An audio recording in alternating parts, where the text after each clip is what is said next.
The 27th Conference of Parties, the COP27, which is the annual climate change conference, will begin in about less than a week from now in Egypt, in Sharm el-Sheikh. And while going into this conference, we thought we'd like to discuss some of the issues that will be on the table during this conference. So we thought that CSE, the entire climate change team of CSE, will get together and we'll try to explain some of these issues, which will be talked about, which will be discussed, debated, and during this conference. So we have Avantika Goswami. Let me introduce you to the panel members. We have Avantika Goswami, who's a program manager with the climate change team in CSE here. We have Parth Kumar, who is the program manager with the industrial team. Yeah. We have Akshit Sangomla and Rohini Krishnamurthy. They are both journalists who cover climate change for Down to Earth. So before we kind of get into this discussion, this live telecast, let me just talk about the issues that we'll kind of discuss during this live telecast. So we talk about mitigation, we talk about adaptation, we talk about loss and damage, finance, and the global stock trade. So let me begin with mitigation first. And Avantika, if you could, please tell us what mitigation is all about, emission reduction is all about. But before that, could you tell us what are these climate change conferences? Where does it begin and what happens in these conferences? Yeah, so hello everyone. Thanks for joining our live talk, and thanks Arnav for moderating this discussion. So it's the UN's climate science body, the IPCC, says that human activities have unequivocally caused excess accumulation of greenhouse gases in the atmosphere, leading to a rise in global temperatures beyond levels that are sustainable for human and other forms of life. So we're in the middle of a climate crisis. We need to act fast to reduce emissions, which is essentially what mitigation refers to, the act of reducing greenhouse gas emissions. Now, we need to act fast, definitely, but we've been trying to do this for a while. For the past 30 plus years, at least at the country level, countries have been trying to work together to think of ways in which they can reduce their own greenhouse gas emissions, provide support to one another. And all of these activities, these intergovernmental efforts to reduce emissions, are governed by a UN body. It's the UNFCCC, the UN Framework Convention on Climate Change. And under the convention, all the countries, they essentially meet annually. They get together and try to evaluate progress. What efforts have been taken to reduce emissions, how much more effort is required to be taken. And these annual meetings of countries are known as COP summits, or Conference of Parties summits. Now, countries who are a part of the convention, most of them, they signed this global treaty in 2015 called the Paris Agreement. Through the Paris Agreement, these 200 odd countries, they agreed that they will make their best efforts to limit global temperature rise to 1.5 or 2 degrees Celsius above what temperatures were in the pre-industrial period. And now this sounds like a very small target to keep, but it's extremely significant on a planetary scale. We reached about 1.1 degrees, right? We have reached 1.1 degrees Celsius of warming, and we're on track to completely blow past the Paris Agreement's targets of 1.5 or 2 degrees Celsius. So for now, I think I'll stop here. That's essentially what COP summits do. Yeah, but if you can tell us about emission reductions, right? So what happens and what is mitigation basically? If you could just explain that to us. So the countries, so the current global greenhouse gas reduction treaty is the Paris Agreement, like I mentioned. Countries who signed on to this, they made these promises or pledges. These pledges are completely voluntary. They are non-binding. There's no legal ramifications for not achieving the pledges. But essentially, if I as a country am making a pledge to the Paris Agreement, I'm saying that I will, by a particular date, reduce my greenhouse gas emissions by an X percentage. That's what most countries have done. Some countries have set emission intensity targets as opposed to a greenhouse gas reduction target. So India has pledged to reduce emission intensity of its economy. So that's what these pledges are. Essentially, that's what they contain. Right. And these pledges, just to clarify the jargon, because this live chat is all about decoding. Right. They are known as nationally determined contributions, or NDCs. Right. So if we say NDC at any point today, we're talking about the promises that countries have made once they signed on to the Paris Agreement. Right. And how far are we off from these promises? Yeah, so some progress has been made, but we're still way off track. So the UNFCCC, which is the governing body for all this intergovernmental multilateral climate action, they just published a report. It's called the NDC Synthesis Report. It was published last year as well. So it finds that all the NDCs that were updated recently, so within the Paris Agreement, countries have to update their NDCs every 5 years. They have to make them more ambitious.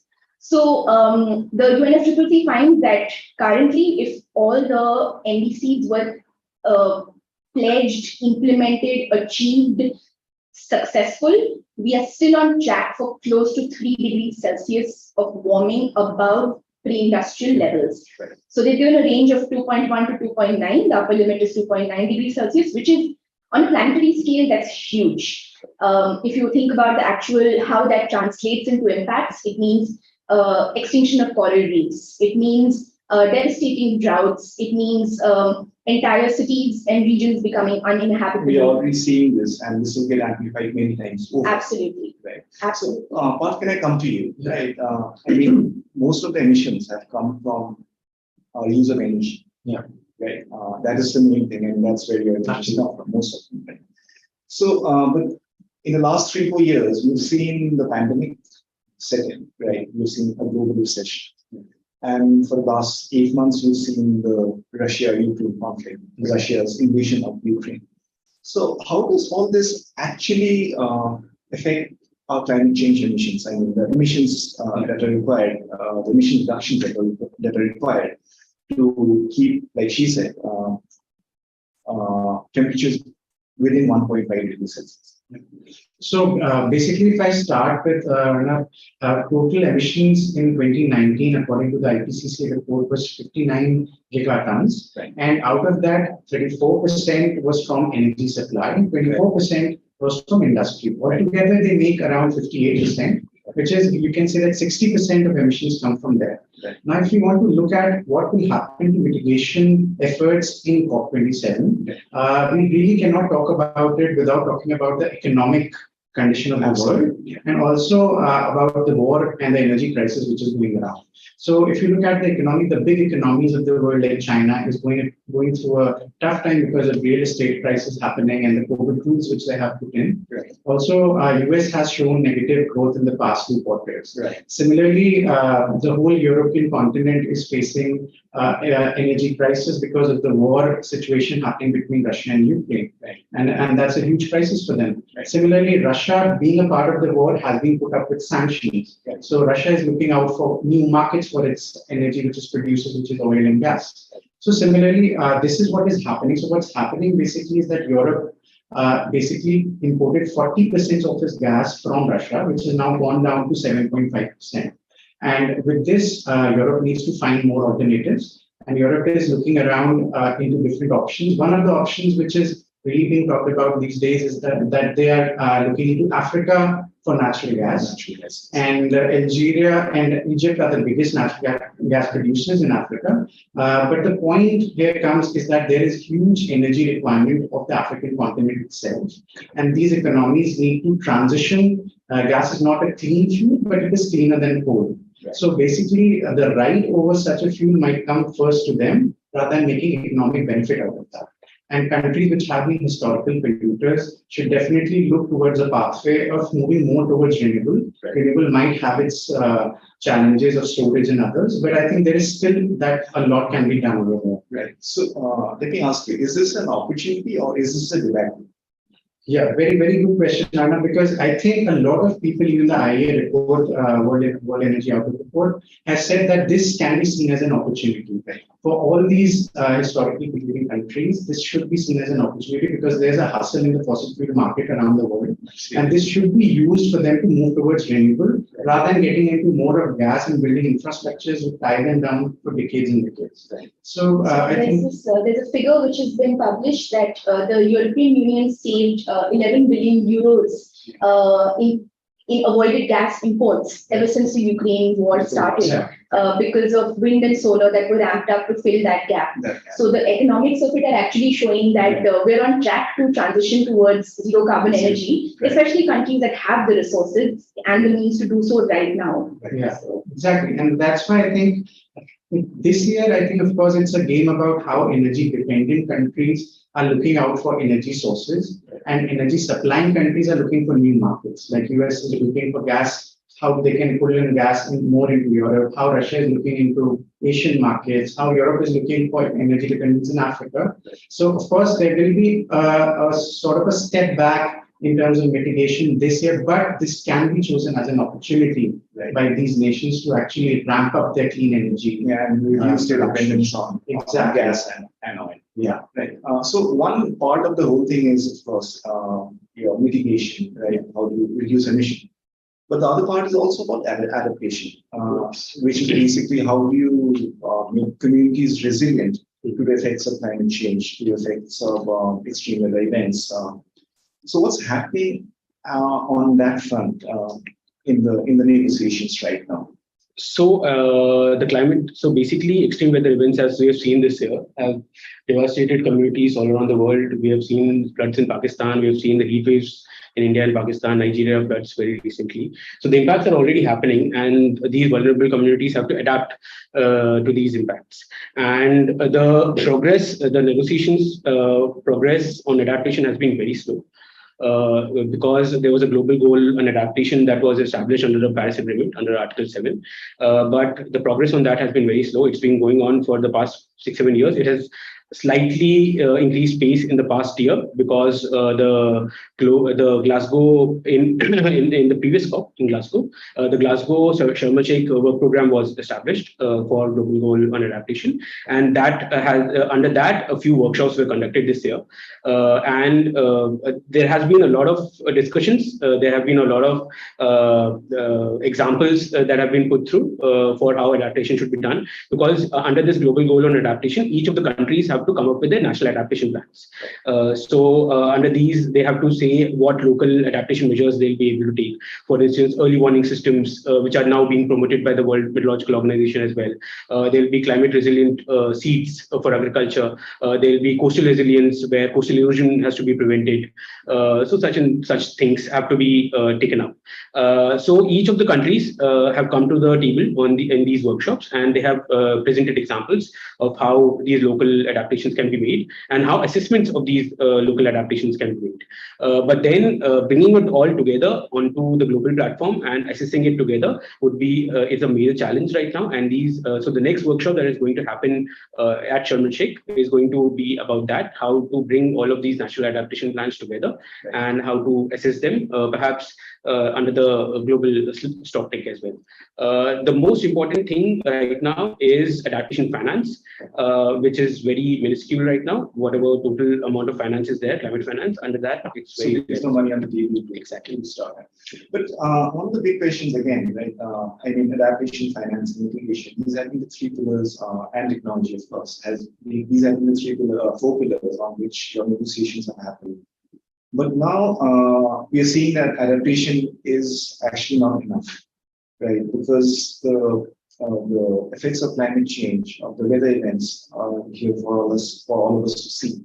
And you can see, like you said, the Pakistan floods. I think the total bill was some $30 billion that of losses. Right? So that also brings us to the mechanism of loss and damage, right, which the developing countries have been asking for about 4 or 5 years now, probably a little longer. So what is this loss and damage mechanism? And if you could start, and if you could kind of take over. Yeah, so the loss and damage mechanism was put in place. So the negotiations on loss and damage and the discussions around loss and damage have been happening since the COP began, even before the COP began. The COP, when the UNFCCC process began in 91 itself, Vanuatu basically came up with a proposal for loss and damage. So they said that whatever impacts of climate change are happening, they're already happening, and these are happening because of historical emissions, right? And there are limits to adaptation, how much they can adapt. Right. So they need money and finances right now, like right away, and they need support from other developed countries for both assessing loss and damage, what is happening, and also for paying for it, like for paying or building back basically, and building back immediately. And so that has to be done immediately. So loss and damage, that is the difference between loss and damage and adaptation. Because adaptation is more long-term and about impacts that are going to happen, but loss and damage is about impacts that are happening right now. For instance, there are events that have happened this year. For instance, the India-Pakistan heat waves, Pakistan floods, which have already been attributed to climate change. The role of climate change in those events has already been attributed by attribution scientists, which is basically part of attribution science. And for instance, Pakistan floods became 30 times more likely because of warming.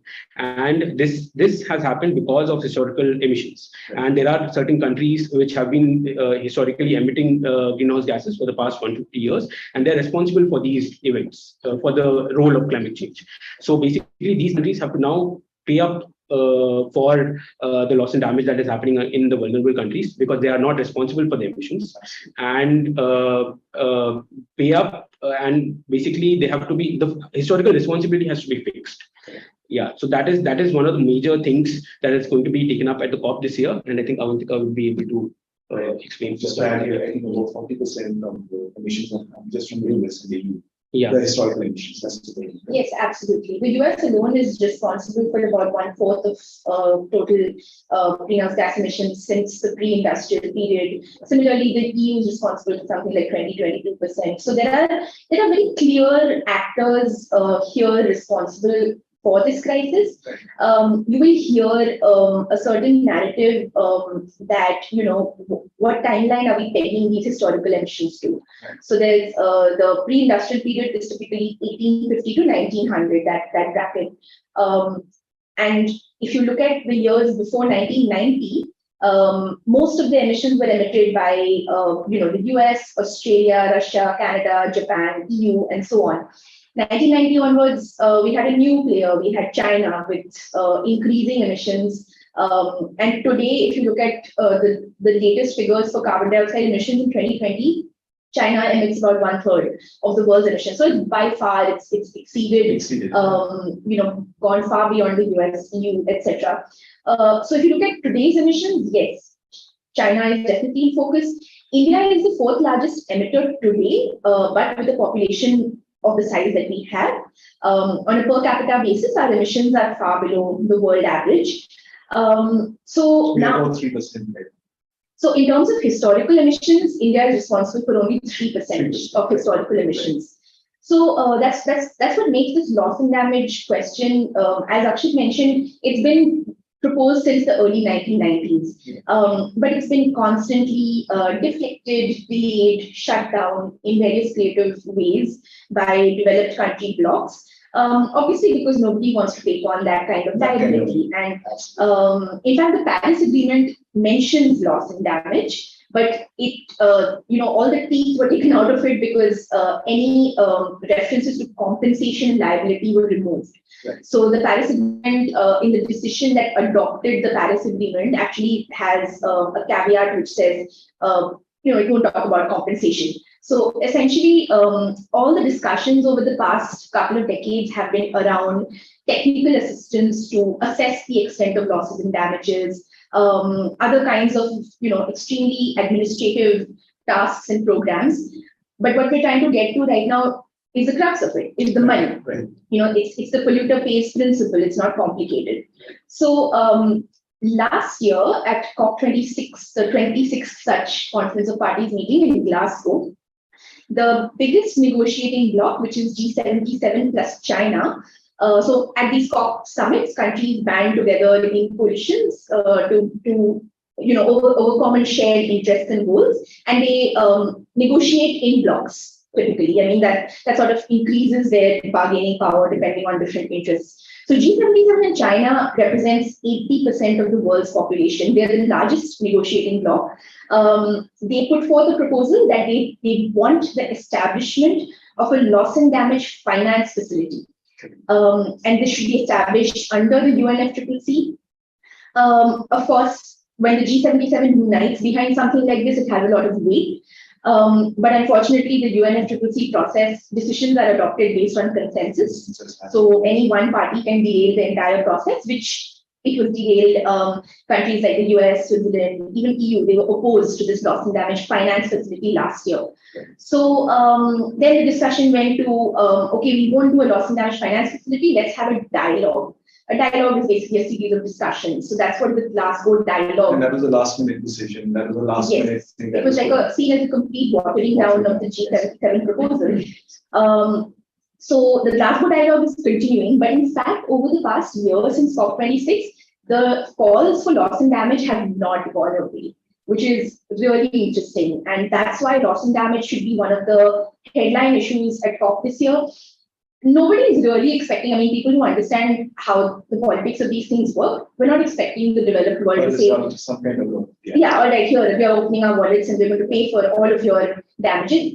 I don't think that's the expectation, but I think they're going to be backed into a corner to have more concrete discussions at this COP.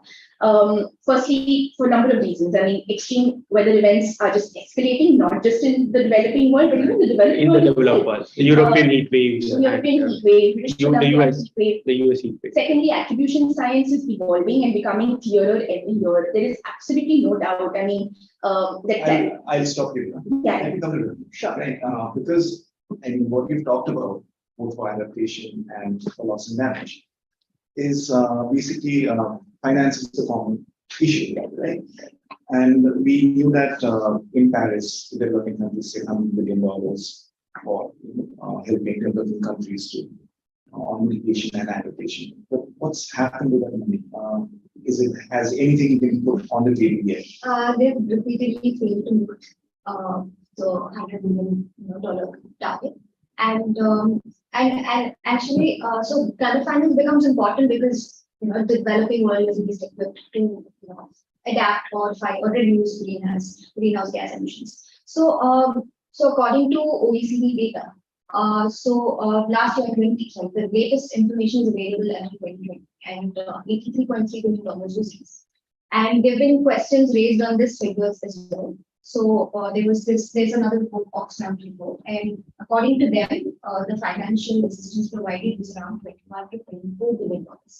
So this disparity that we see between the two estimates is because there's no agreed upon definition of what. And a lot of it is not this decaying money. A lot of it comes as loans, as soft loans, and yes. So Oxfam has excluded information on they've excluded private finance, they've excluded so they've excluded private finance, they've excluded loans provided at market value. So they've only considered loans provided at a concession. So taking that into consideration, the final value is around $21 million. And also there was another study that basically tracked these financial flows, and they found that most of these flows, the financial flows, are being distributed. Right. And that's because countries self-report, say this country is investing so much into this or is putting so much money into this project in country-wide, and there's no independent mechanism to vet these sort of. So there are a lot of other issues, and we basically need to mobilize $3.6 trillion, to transition to net zero emissions by 2050. Right. And also we have. And ideally, we have to keep a 50-50 sort of goal. I mean, and we don't see that happening because most of it goes into is channeled into mitigation. Where the money is to be made. Yeah, through loans. Yeah, and as for adaptation, we won't have a good business model and we have high upfront costs. So these are the barriers.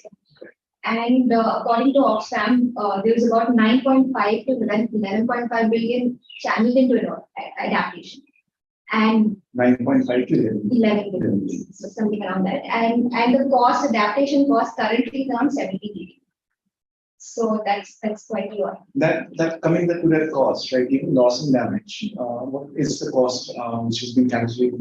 That So one estimate that's is cited quite frequently is that by 2030, developing countries alone will incur something like $290 to $580 billion in loss and damage costs alone. right. And currently there is no sort of mechanism to address any of that. Yeah, but this estimation might also be an underestimate, because a lot of estimation, the way that loss and damage is estimated right now, there are a lot of costs, non-economic costs and ecological losses, the damages of ecological losses, which are not accounted for. So there's only, I think Vanuatu is the only country in the world right now who have done such an assessment where they have assessed loss and damage completely. So non-economic losses would be a loss of, say, culture, traditions or language, which can't be accounted for. Right. Ecological losses like loss of coral reefs in Vanuatu, especially, loss of forests. So these have not been accounted for under loss and damage right now, and those have to be accounted for. So these costs, these bills, will basically increase when all those assessments are made properly. The estimations would increase further. Most of the financing.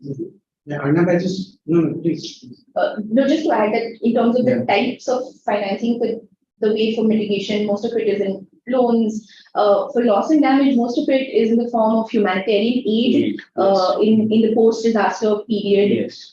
Immediate relief.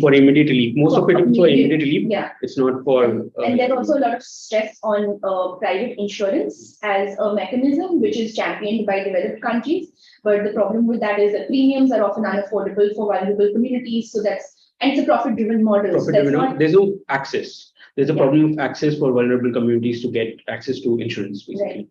Right. Yeah, so I also wanted to highlight here that in terms of climate finance, there has been a lot of demand of having specific climate finance proposals from developing nations, right? Specifically for certain sectors like hard-to-abate industrial sectors, example steel.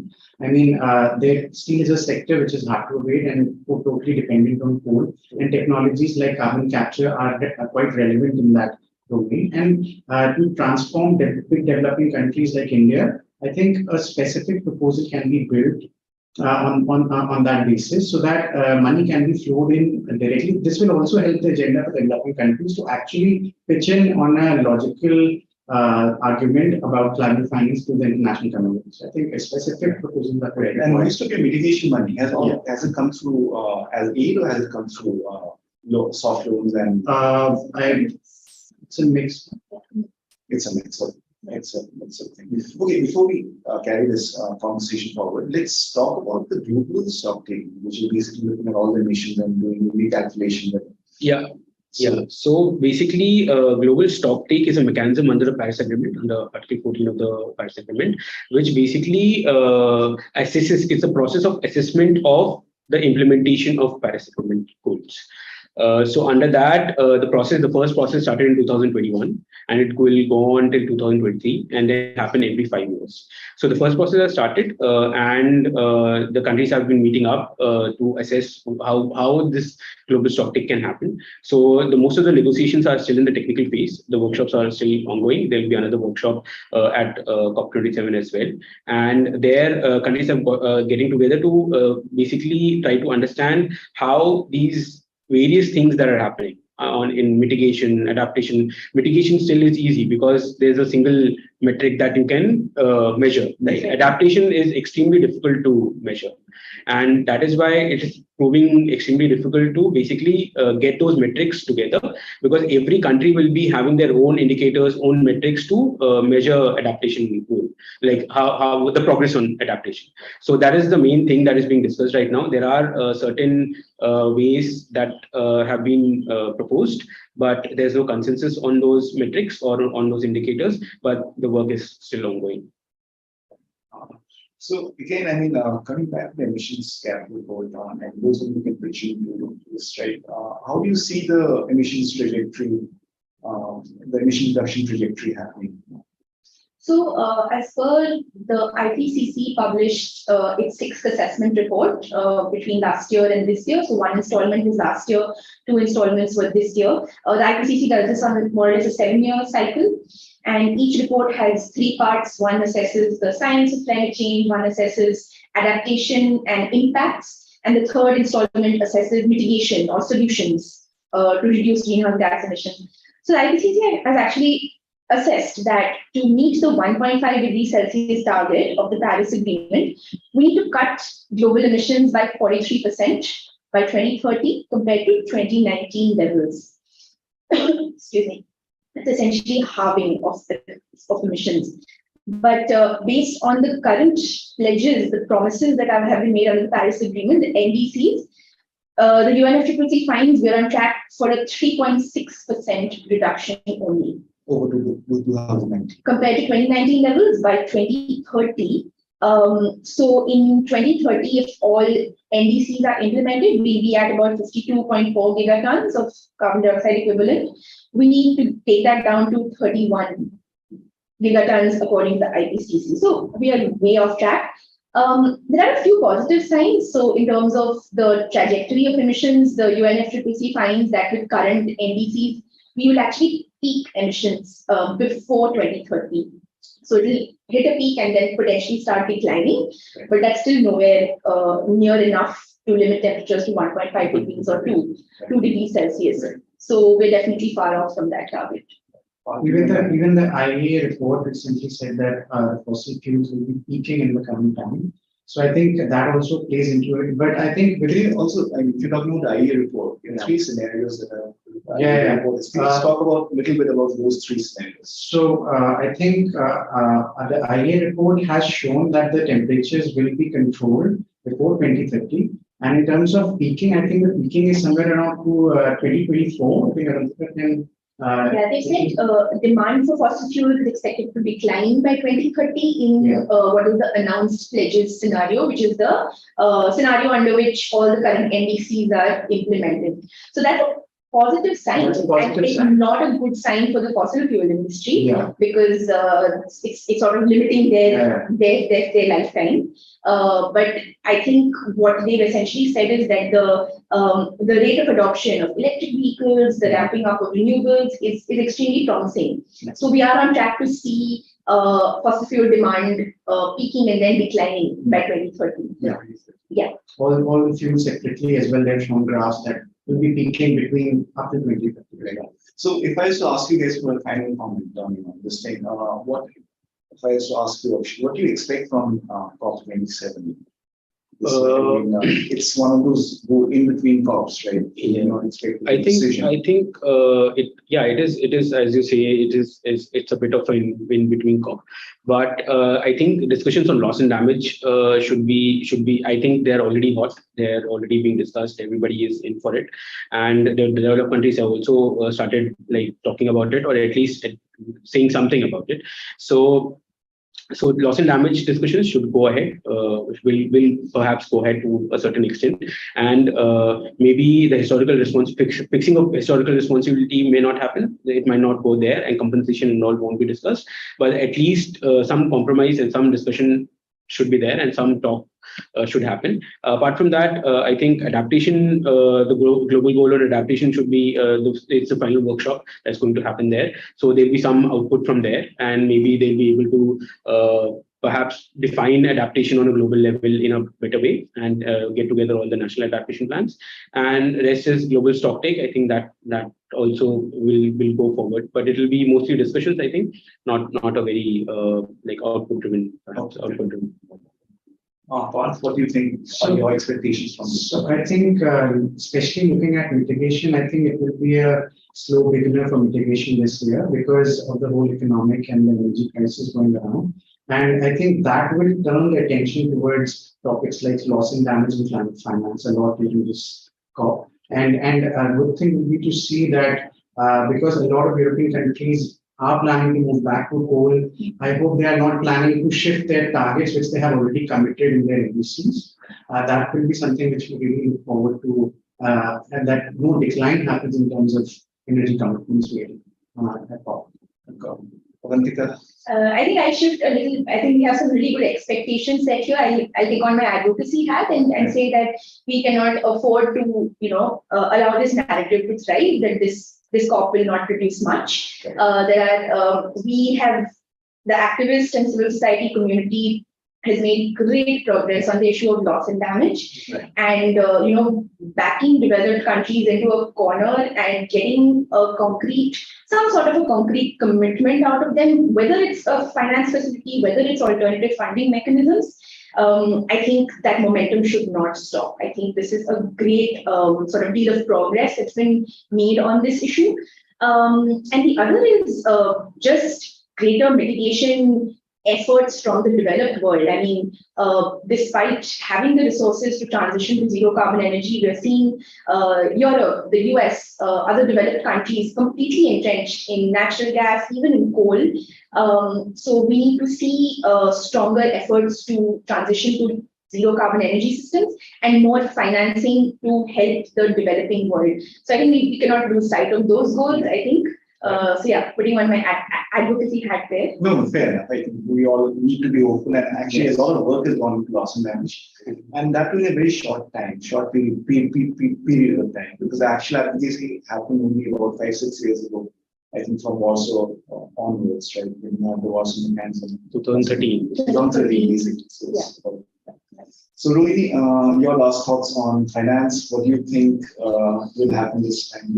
I think it's going to be big given the debt crisis. In 54 countries are in severe debt, and of them, most of them, 28, rank the most climate vulnerable nations. So I guess there will be a lot of, and they'll also be looking at tools beyond just loans and grants to help the developing world. So I think there's something with debt for climate swap. So a donor nation might forgive debt from a particular nation, and whatever savings they've gotten from that could be directed into climate action. So these, there's a lot of discussions around that. So that's something to look forward to. And there's also the new collective quantified rule.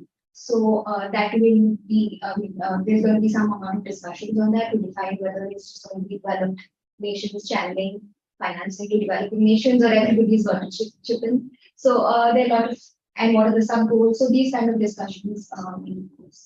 Right. So I think in that discussion, and I also hope our viewers found some amount of information through these discussions on climate change and about the whole climate conference. Thank you everybody for joining us. We'll end our session. Thank you so much. Thank you.